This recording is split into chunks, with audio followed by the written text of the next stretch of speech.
aromatik uglevodorodlar kimyoviy xossasini ko'rib chiqamiz.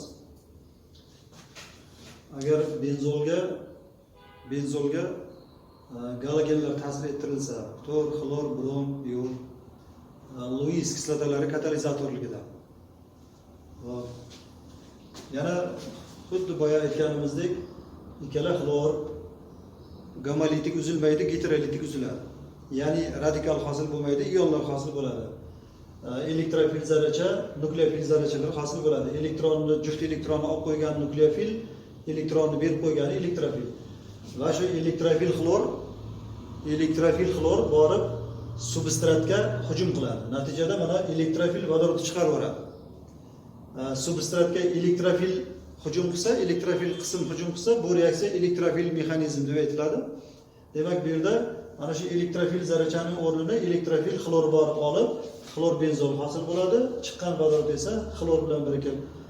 Lekin bu yerda mana bu xlor boyagiday kompleks birikma hosil qiladi. Lewis kislotasi deb bundan oldingi darslarda aytdim. Lewis kislotasi hosil qiladi. Xlor kelib esa o'sha kompleks birikmadan xlorni yana qaytadan olib qo'yadi, H xlor bo'lib chiqadi, katalizator yana o'z holicha qoladi. Bu aromatik uglevodorodlarga galogenlarning birikishi. Xo'p, benzolga nitrat kislota birikishi ham xuddi shunday elektrofil mexanizm bilan boradi. Nitro NO2 guruhi juft elektronni OH ga oldirib qo'yadi, natijada elektrofil zarracha hosil bo'ladi. Elektrofil zarracha borib benzol halqasidagi elektrofil vodorodning o'rnini olib, mana nitrobenzol hosil bo'ladi. Chiqqan vodorod esa OH bilan birikib suvni hosil qiladi.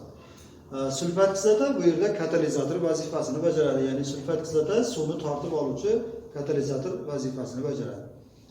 Uchinchi, benzolga sulfat kislotaning o'zini ham ta'sirlashtirish mumkin. Ya'ni yuqori temperaturada sulfat kislota qo'shib qizdiradigan bo'lsak, xuddi nitrat kislota qanday elektrofil mexanizm bilan borgan bo'lsa, sulfat kislota ham xuddi shunday elektrofil mexanizm bilan borib, SO3H elektrofil zarrachasini va OH nukleofilini hosil qiladi. Elektrofil zarracha elektrofil qism borib, elektrofil qism vodorodning joyini oladi. Sulfobenzol hosil bo'ladi va chiqqan vodorod esa suv bilan OH bilan birikib suvni hosil qiladi.